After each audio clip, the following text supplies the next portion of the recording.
fire plough is one of the simplest methods in that it is simply rubbing two sticks together, and it is probably one of the first methods attempted by our ancestors, as it is so simple. However, it is not the easiest of methods, and a lot of people struggle with it in the UK and find it very difficult. However, it is very common in Polynesia, and it was the main friction method used throughout Polynesia, and it features in the Merry Tales, How Merry Stole Fire, where Merry tricks Manuka, the fire goddess, and in a rage Manuka throws her last toenail of fire at Merry, and it retrieves to take the fire, hide the fire, and the only way Merry can get the fire is through rubbing two pieces of wood together using a fire plough, and that is how Merry stole fire. The fire plough is possible in the UK. Now, I've spent quite a lot of time over the last few years trying to succeed with a fire plough, and each time I've been unsuccessful, but I've kept coming back to it because something's intrigued me about it, and I know it is possible, so I've kept coming back to it and tried various woods, and then a few weeks ago for some reason I was guided to some poplar which I had in the garage, and amazingly it worked. And so then over the next few weeks I practiced and tried to refine my technique, and today I'd like to share with you some of the hints and tips, what works for me and what hopefully may work for you as well. Wood combinations. So the only wood combination that I've been successful with so far is poplar and hazel. Lime and hazel is supposed to work, sycamore is supposed to work, clematis is supposed to work. I've yet to retry those, so if you can get poplar and hazel, then try with those because I know they work. So a fire plough basically composes of two components, what I will call the base and a stick.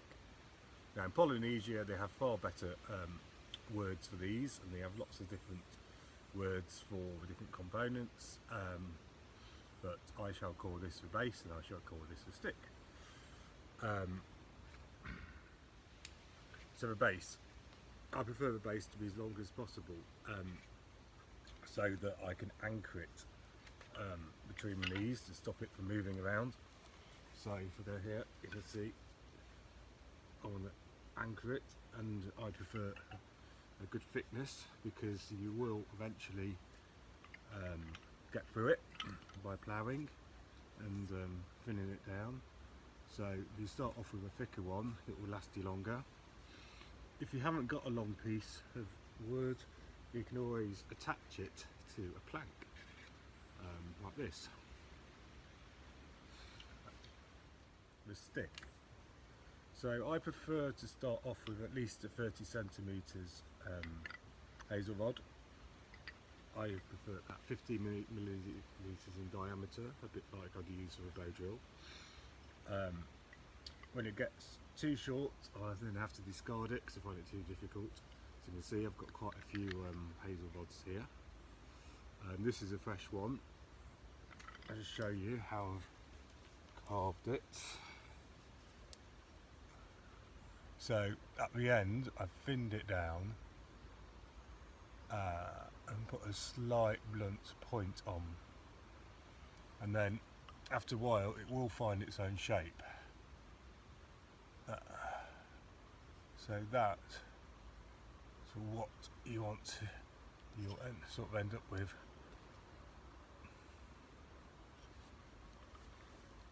Hand grip.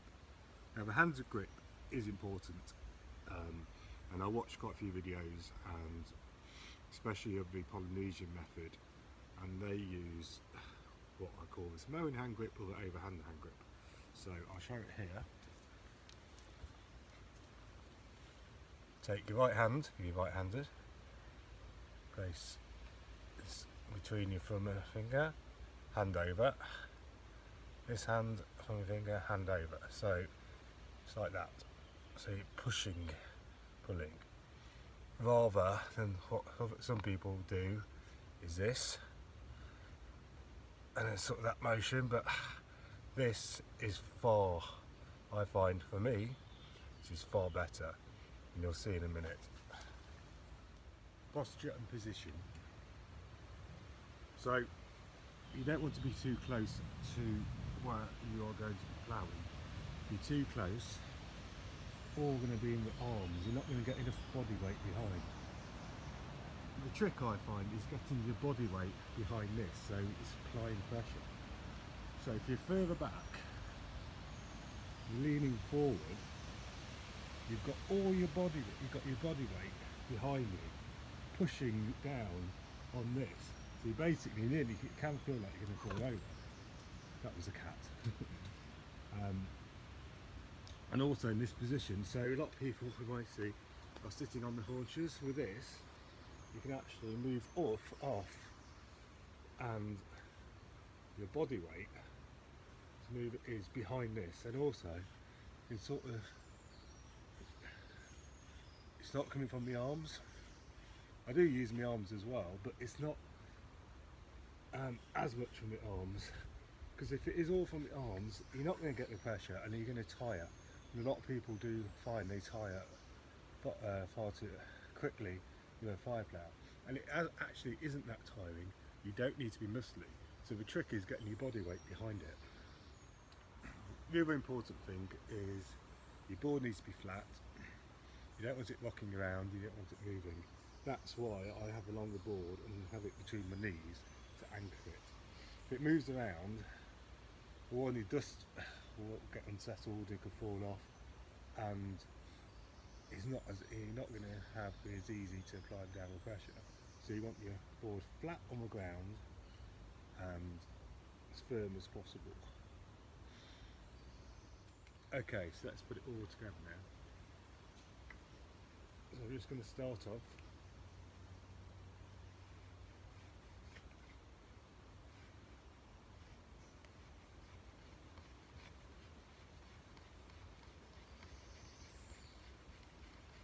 So when you're starting a new groove, it can take a little while.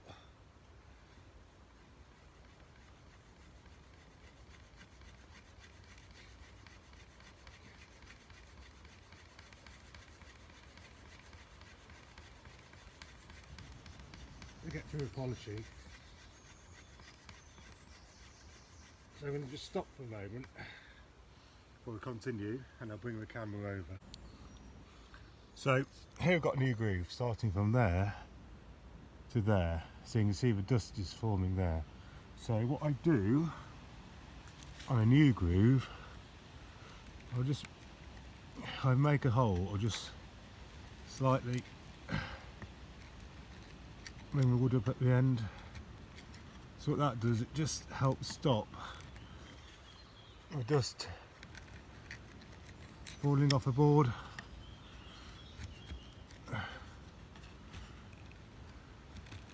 So this place is dust can stop. Yeah, just a little bit like that. So next to it you can see I've got another groove here, just a bit deeper. So what I do each time I start is you want to just shave the edges off side of the groove so it's fairly flat and shallow. As soon as your groove starts getting deep, you're working against yourself, because you have friction at the sides as well as the bottom. You want most of the friction on the bottom. So if you start getting deep, just stop. There's no point continuing really. You're better to either start a new groove alongside or shave it flat. And you may also want to trim your blade each time. So just carve away a bit more bark, make sure it's happy with the shape. I prefer the blade here between about 8 to 10 millimeters diameter. You don't want it too thick because it'll be harder. Too thin, if your blade is too thin, you're just going to carve through your set far too quickly. And you're not going to have enough friction really to create an ember. You're just going to get carved through your set. So what I'm doing here, pushing and pulling, so that's probably about 15 centimetres. I find that a good sort of distance to do it.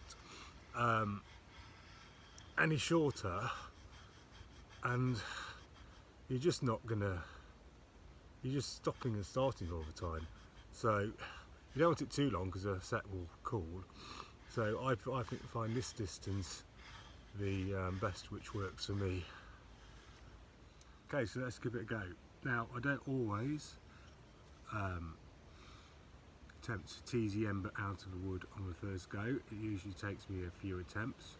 I have been fortunate on one occasion to tease the ember out on the first go, which I was really surprised at. But it's not about how fast you are at it or how quick for me. It's about connecting with fire and teasing the ember out. So it may take me a few attempts, but the plough shouldn't be exhausting. If you do the technique well, you can sustain it for a while, have a little break, and then go back to it. And have patience and keep practicing. It can be frustrating, it can be a very frustrating method. And the other key trick is when you start getting dust, and you'll see on this, you start getting smoke, and you think you've got an ember, keep going, because quite a few times I stop too early. When I stop and I think I've got an ember, I see the smoke coming from the dust bar, I stop, and then the smoke just sort of disappears. So you've got to keep going and keep going for that a little bit further if you can. If you've got that bit extra oomph, just go for it for a bit longer so you can get that the dust bar, the ember established before stopping. Right, so now I'm going to attempt to tease the ember out.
So, smoke is settled.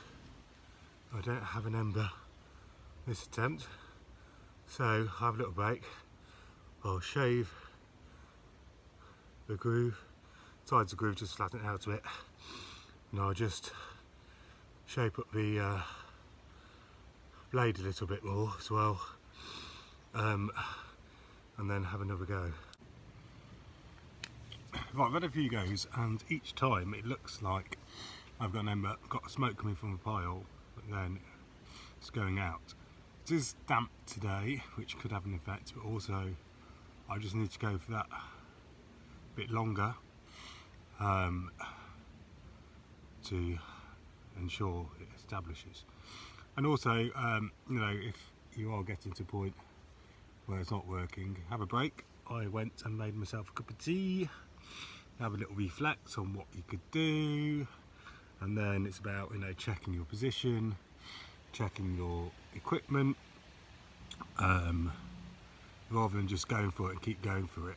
Sometimes it helps just to take a little break and review what you might have been doing wrong and how you can correct it. So I'm going to go onto the middle groove because it's all getting a bit low here, and I'm probably getting quite close to the it's going through this board actually. So I'm going to go in the middle groove. I'm going to try apply more pressure by leaning more forward, put more body weight behind it, and going for longer. Just trying to get into momentum, keep momentum up, and go for a bit longer, and hopefully tease the Ember out.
Okay, so I made a new track from there to there, and I'll give this a go now.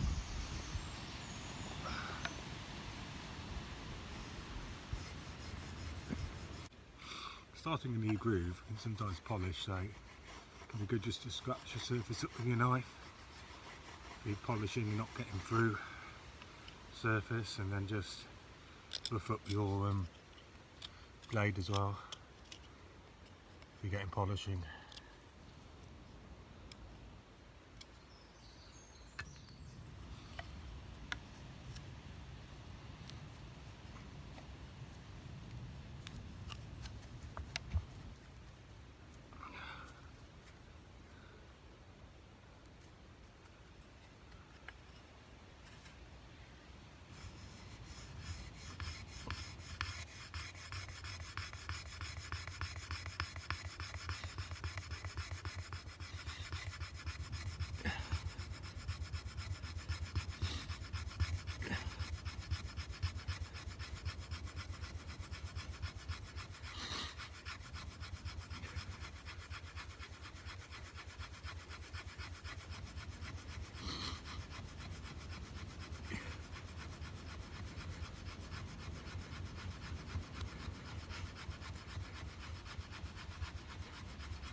Yay! We did it. That took some effort this morning.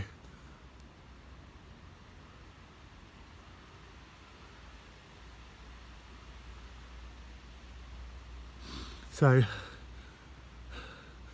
once you've teased it out, just let it settle, let it develop. Don't move it too easily, quit too quickly. So the next thing you want to do is move it to the tinder pile, tinder bundle. So you want to bring your tinder bundle close to it. Now, like the hand drill and bow drill, it can be a little bit trickier getting your ember. So just want to ease it off the board gently and put it on.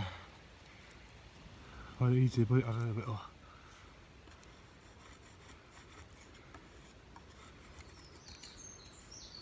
Got some extra dust and put it on it. So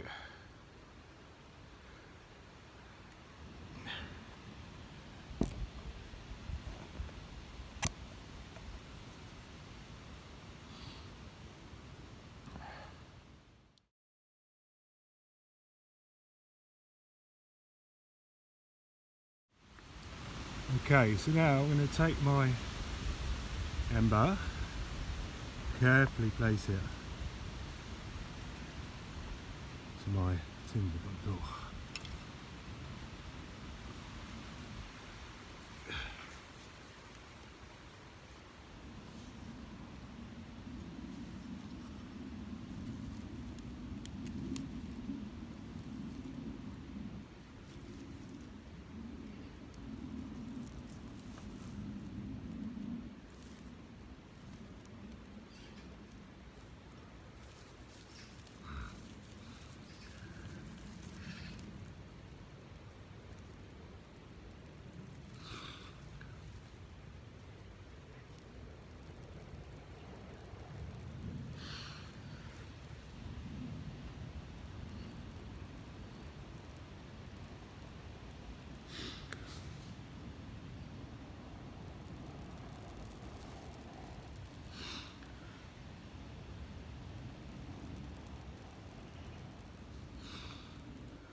Welcome, welcome. Welcome, Grandfather Fire. Just in time, because it's just about to rain. So patience and practice is needed when it comes to the fire plough.